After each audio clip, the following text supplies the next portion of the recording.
Okay, well, it's good to be with you and your friends here. Um, when I was told the subject of this podcast was retirement or redirect, I think I commented to you that the word retirement was one I'd always had trouble coming to grips with. I discovered a new word yesterday. Actually, it was given to me by my dentist. I may not pronounce it exactly correctly, is Ikigai. And what it stands for is a passion, direction of your life. But it was fascinating that he gave me this piece of paper, which sums up what is meant by this Japanese word. And it's pretty cool. And I think it has a lot to do with this podcast. Hey there. Welcome to the Redirect Podcast. This is where we dive into real conversations, share stories, and just hang out talking about finding our purpose in retirement. We're glad you're along for the ride, and let's get into it. Curt, Dale, here we are again. 2026 is off to a roaring start. Today, super special guest, we have John Pepper, former president, CEO, and chairman of the P&G company, as our guest on today's podcast. Before we get going with John, I do have a question for you, though. What is the definition of success in your redirected years? I'll jump in and right off the bat, I think having John Pepper on our podcast is a success in my redirected years, certainly. But I go back to purpose for me, and success is serving God, serving family, serving community, being a great grandfather. I really want to be a great grandfather, and had the chance to practice that last week. But I think it's also about going back and really understanding and knowing what your gifts are and bringing them forward and using them and continuing to not only be who you are, but really step out and use those gifts that God gave you to bring to your family, bring to your community, and to bring to Him. And so being spiritually and physically healthy, that's going to be success for me. Curt, how about you? Well, it's sort of interesting. I used to ask that question a lot when I was in the work world. But now that I've been out for over 2 years now, I don't define myself with success. I think it's what other people glean from me and what they get from me. It's for others to grab a little piece of me in some way or another. Let it be my sense of humor, my love, my compassion, my desire to serve, my love for the Lord, that sort of trickles into their world that they incorporate. Let me ask you a question about that, Curt. Yeah. So the idea of setting goals that you used to do in your career for so long, right? And there's an element of your redirect strategy that does involve some forecasting that I'm going to go in a certain direction or go a certain place. Do you have any goal-oriented markers relative to success and redirection? Watching my boys and watching them succeed, as well as enjoying the presence of my wife and being in her space and just being there and being available. That's one thing that Jackie always says. I'm available, however I can help and be there for somebody. But to sit back and see my boys do their thing is an accomplishment. I guess that would probably be a definition for me on success, is seeing my kids and Jackie flourish in life, and knowing that I was a part of it. It is a delight to see. Fantastic. What about you? What about you, Adam? Come on now, you can't dodge the bullet. Well, I think it's a tough one to answer since I am not living in the redirected life post-career. Well, how are you seeing success now where you are? The idea of reshaping what success looks like as a result of going through this podcast process, it's made me rethink the amount of energy that I'm giving to my work. 10 years ago, I had a reckless abandon towards success professionally. And that served its purpose in my life to a large degree, but it did come with some casualties along the way. Stressed relationships, broken relationships, less than ideal health, all of those things, which is not atypical. But now, as I'm looking at another 12 to 15 years of work, I don't think I have such a reckless abandon towards professional success like I did 10 years ago. I think that's a good thing. I like that about my new perspective that I have found as a function of doing this work on the podcast. I'm going to ask John that question. John, success. What is success in your retirement? Well, how do you see that, and how do you view that now? Well, I've been retired far longer, I think, than any of you. I retired from Procter & Gamble 22 years ago, believe it or not, and from Walt Wow. Disney 13 years ago. Including when I was working, I was kind of lined up with you, Adam. I was a workaholic, no question about it. No, and that wasn't all bad. Of course, it led to a lot of what I was able to accomplish with my late dear wife. But it led to some really not being sensitive enough along the way in terms of how she was feeling at times when I thought everything was hunky dory. And it's a great illustration of how lives do appear differently to different people who are so close to each other, and how important it is to take the time to really understand how another person is feeling and not take it for granted that you know. But as time has gone on, of course, like you, I think each of you have said your grandkids, when I retired, uh, only one of my grandchildren had been born, and they're now 10. Wow. The oldest is 22, and the youngest is 11. So I've had these years of growing up. I don't think this was a new concept to me, but the concept of kindness to other people and making a difference in another person's life, no matter what it is, and making sure, or at least as intentionally as one can, making a difference every day in someone's life so that somehow they would feel, even though you wouldn't know it, that they were maybe a bit better off because you were in their life. That has come to be an even more valued thing. Not that it wasn't there at all before. While again, not a bit new, I've continued to pray every day for the wisdom from God to know what I should do and the courage and determination to do it. To pray for the wisdom to know what I designed to do and have the courage and perseverance to do it. That's been a constant.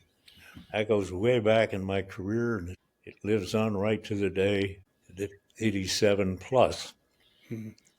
So that hasn't changed. But the whole perception, I think, today in this world in which we live, which is so devoid of kindness in so many spheres, calls out, it seems to me, even more for kindness in our lives as we convey that to other people.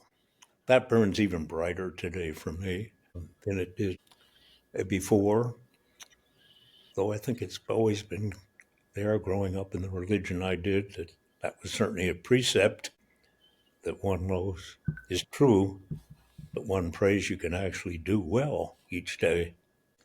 Certainly seeing grandkids grow up.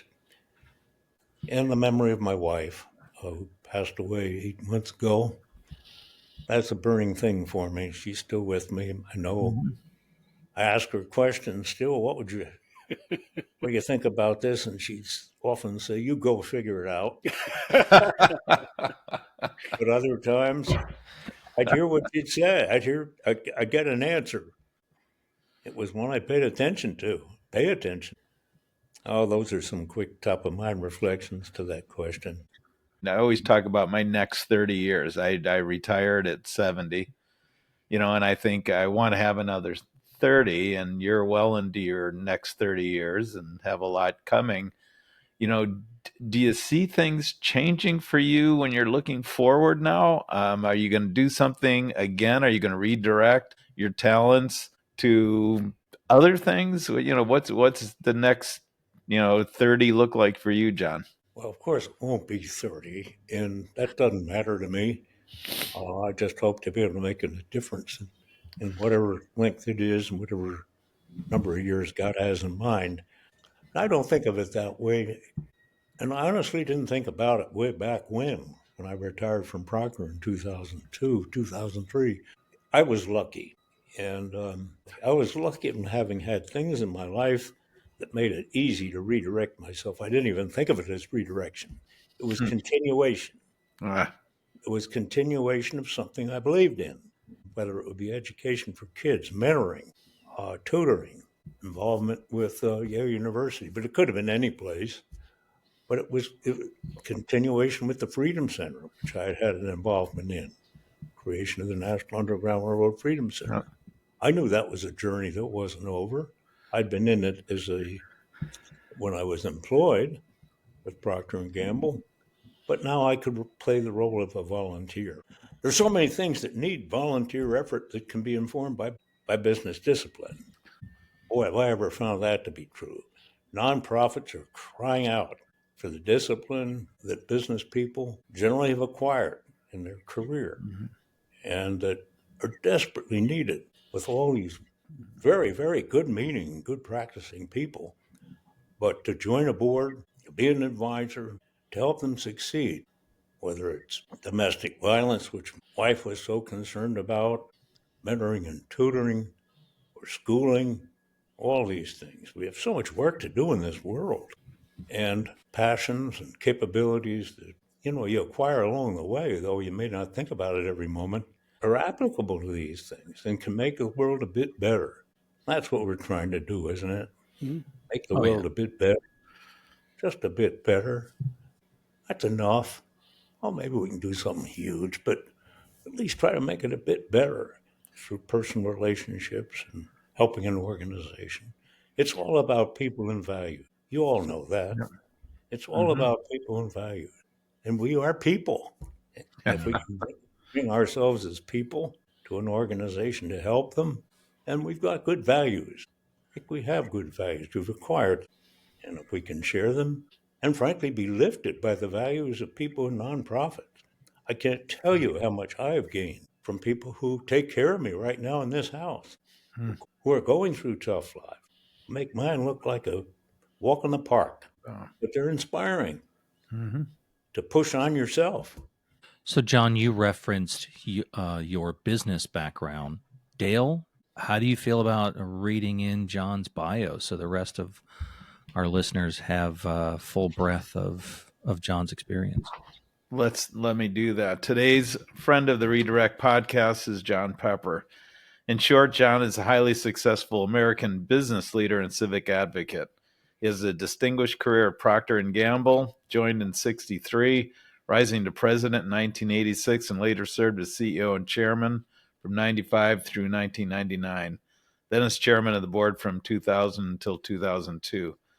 After leaving P&G, John served as vice president of finance and administration at Yale University from 2004 until 2005. He also played a key role in civic initiatives, co-founding the Cincinnati Youth Collaborative, which he very nicely asked me to play a role in. Co-founded, they are helped to establish the National Underground Railroad Freedom Center, and later became the CEO and honorary chair. In 2007, John served as chairman of the board of the Walt Disney Company, a role he held until his retirement in 2012. He's also served on the boards of companies like Boston Scientific and Xerox and Motorola. John holds a BA from Yale University and served in the U.S. Navy. He is the author of books including What Really Matters, Service, Leadership, People, and Values. And he recently released his latest book, 100 Books That Shaped My Life, Reflections on a Lifetime of Reading.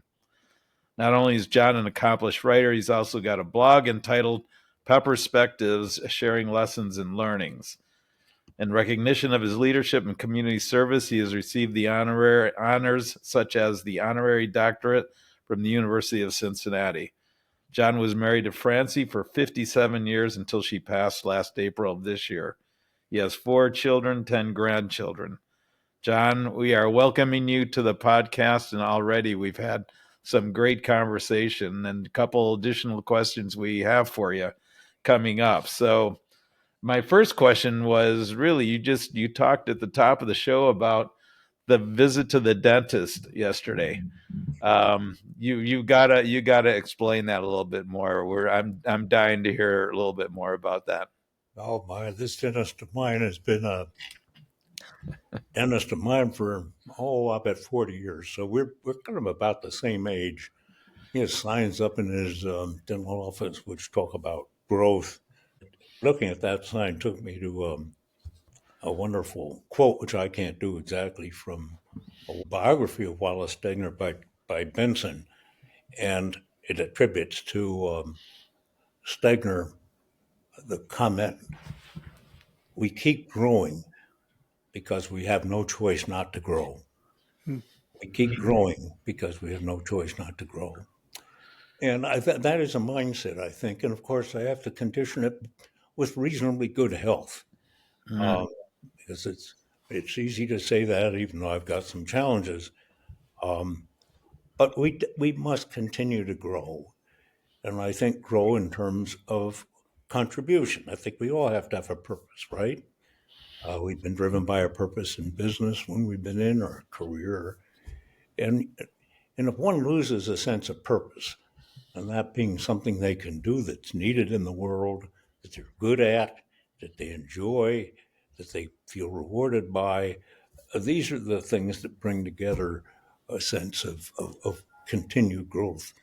And it's important to find it. It's very important to find it. And sometimes it's easy. It's something that grows right out of what you've been doing up to now. Sometimes you need to poke around a little bit, see what your spouse has been doing, see what your Mm. church has been doing, and so on. But it's terribly important to find that. In any event, this dentist of mine pulls out his sheet. There it is. Yeah. And there in the center is this Japanese word, which I'd never heard of before. And forgive me, those of you know how to pronounce it, but I pronounce it Ikigai. Ikigai. And it is, as I understand it, life purpose. And around that sheet, which he handed me as I left there yesterday, are a couple of vectors. What do you love? What are you good at? What does the world need? And at the bottom it says, what you can be paid for. Well, it doesn't have to be paid for. I think I would broaden that to say what will be satisfying to you. Ah. And then that's but the other part of the thing was he gave me a good report. You don't have to go back. These are good words to hear from the dentist. You don't have to come back to your next meeting. Oh, that's awesome. I just Googled the sentence there, John, or the word that you said, ikaji, and it comes right up, a Japanese concept meaning a reason of being, often translated to as a reason to wake up in the morning. There you go. There you go. Are you guys one of those like me that really just couldn't wait for the morning to begin so you could get back to your work? Mm-hmm. Yeah. Isn't that a magical feeling? It is. Not that every day is perfect by any means at any point in life, but when you can say most days are good and I'm looking forward to them coming. So John, you made a comment earlier. How many years again you've been out of the workforce? Well, it depends what you mean by workforce, but from Procter and Gamble, I retired in 2003. Okay. From the Disney board, I retired in 2012. Okay. So the Disney board doesn't really sound like a part-time job or a side hustle. So No, but it was a hoot. I bet it was. I bet it was. The question I have though is when you were just talking about when we were working and that we would get out of bed and have some purpose for the day. Well, now you've been out of the work world, so to speak, as we reference it. What is your purpose when you get out of bed in the morning that you embrace the day like you did when you worked?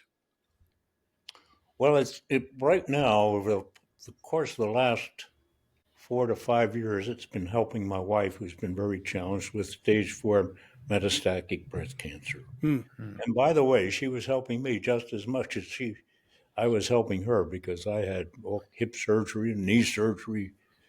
Um, so we were kind of in this wonderful mode of helping one another and having coffee right there together.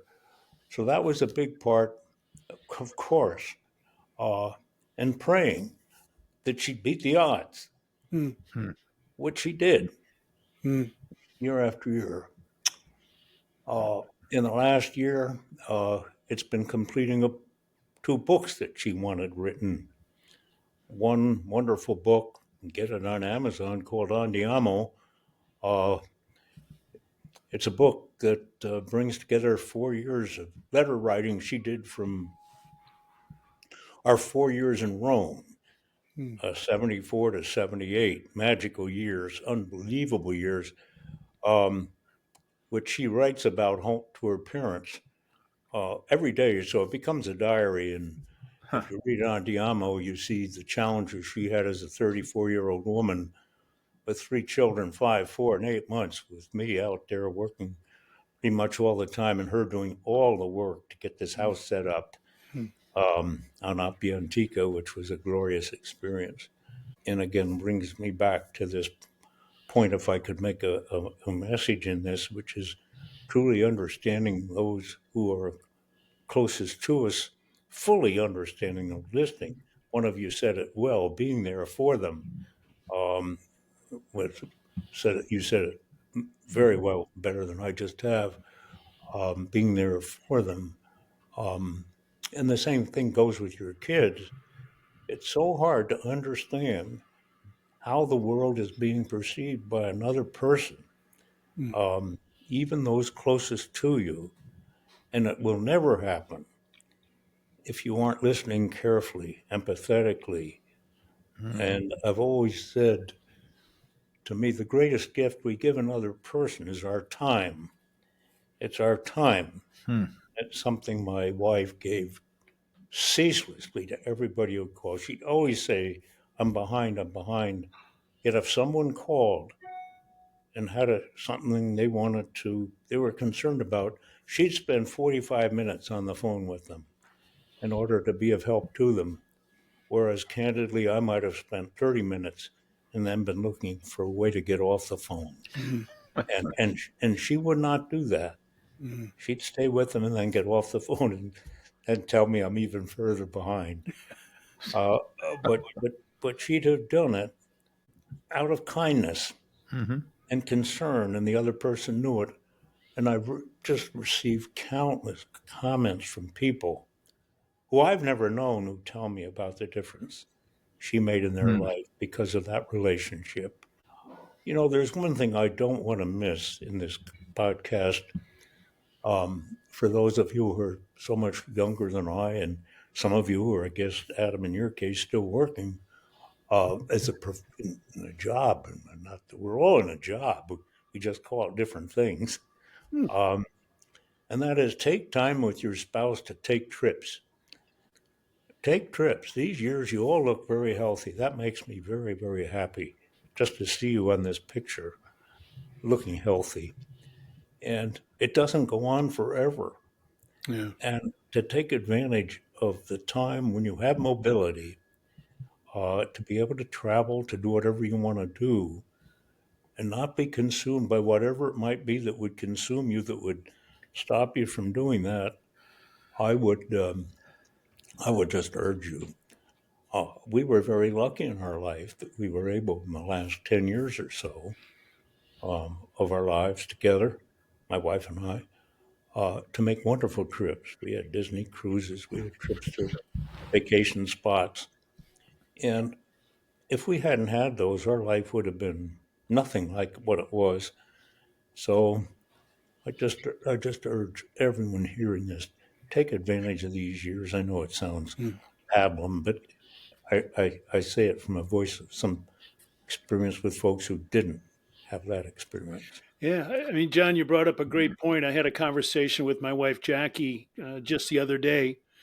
Being in the holidays that we are is like to get away for a day or two, and not necessarily going off into a big place. Just like we live here in the state of Ohio, there's a lot to see in Ohio, and it doesn't have to be a big city.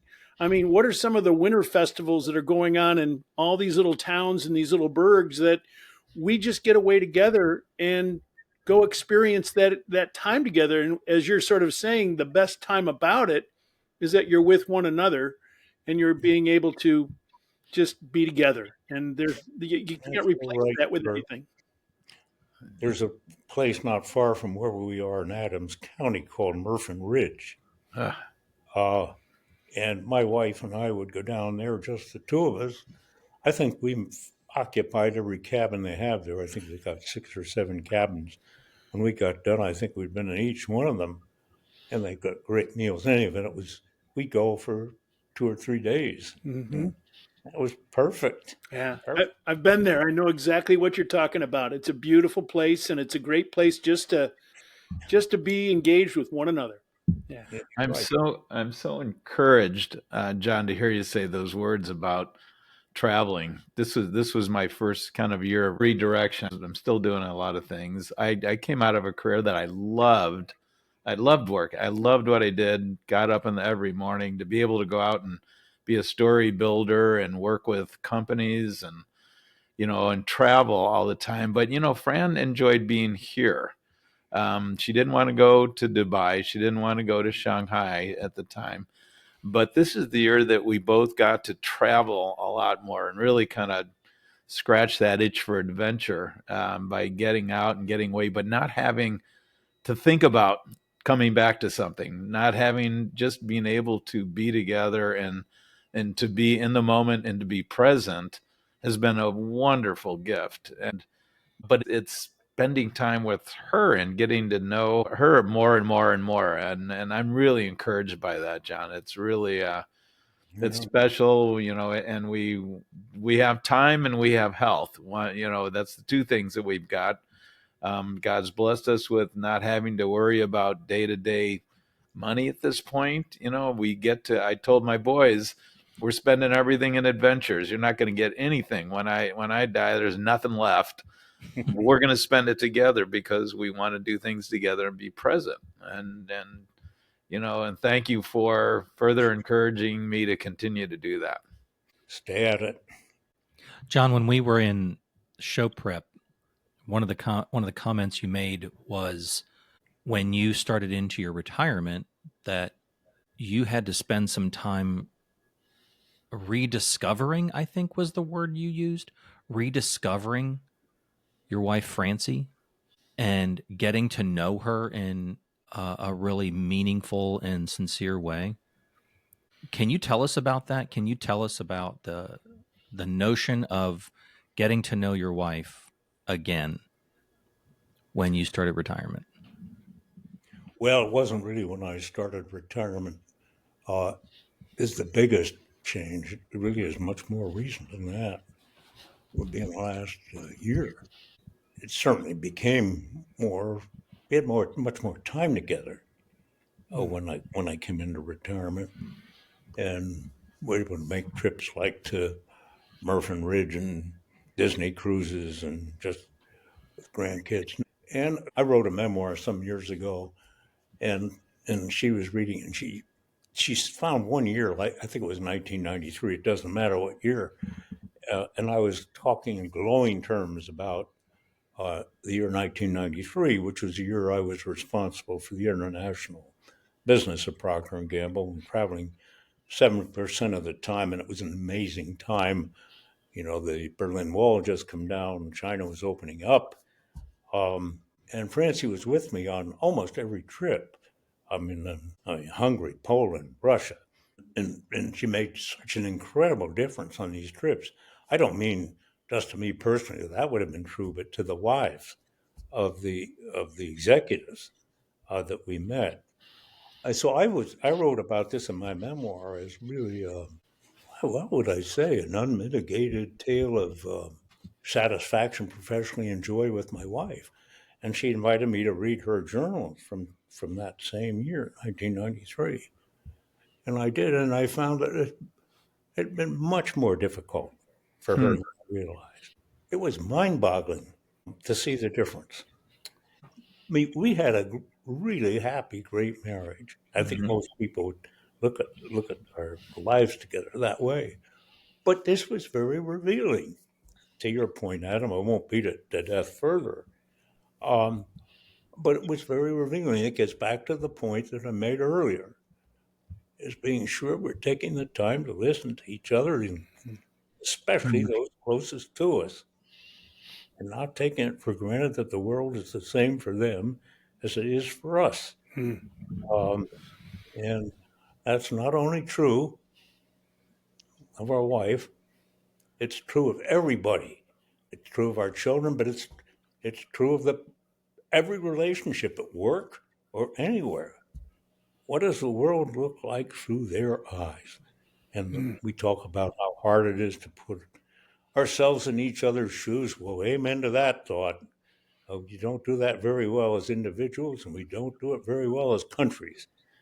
And that's one of the reasons we got so damn many problems in this world today, is that we don't, never have, and aren't right now.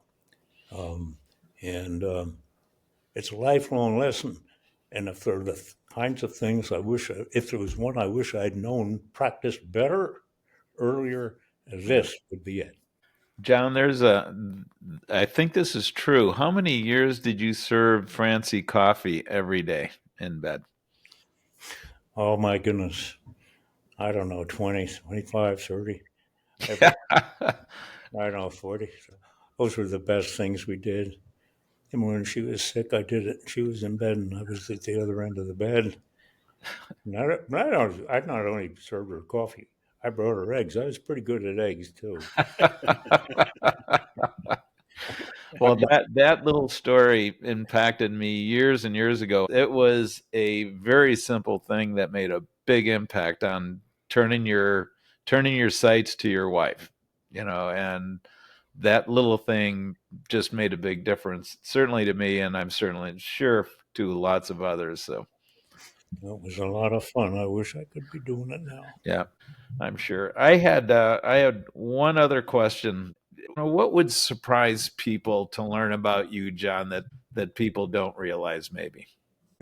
Maybe the story I just told about not being aware of what my wife was thinking. Yeah. That might be it.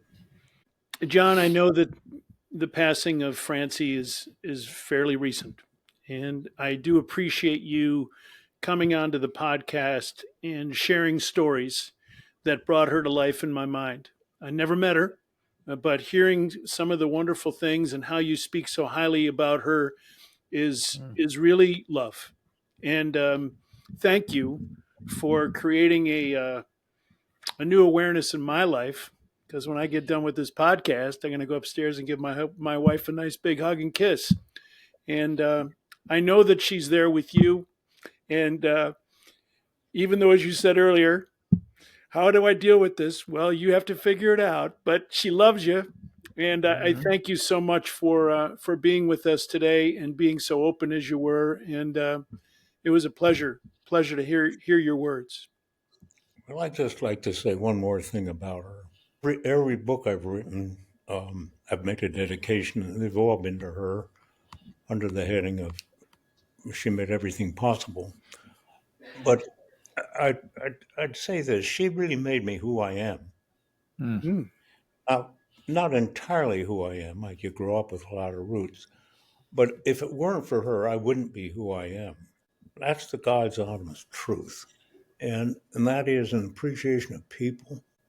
That above all, appreciation of stories, appreciation of friendships.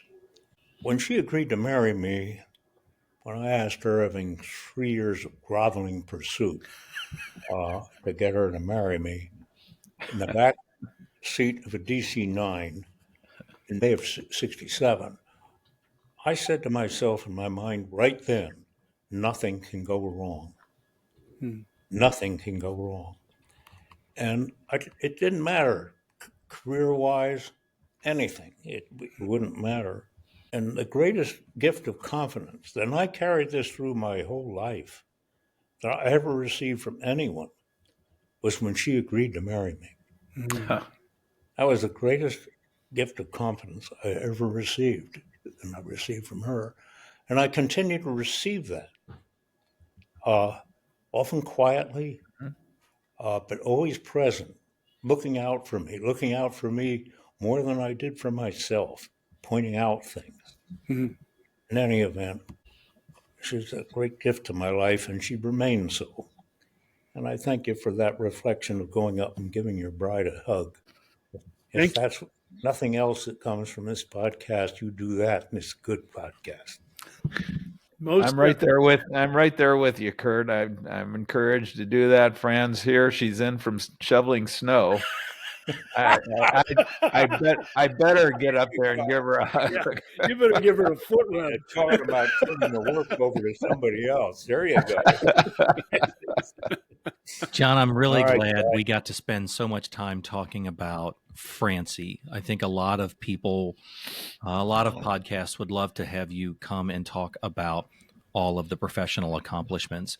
And I'm glad we got to touch on those.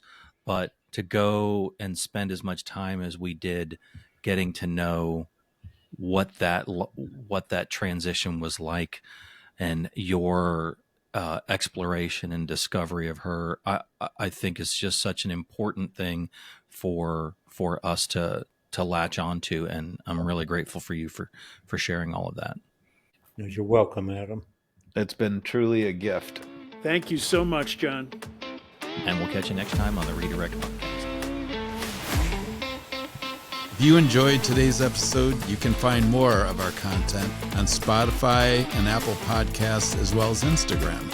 Have questions or want to connect? Drop us a line at info@redirect-u.com.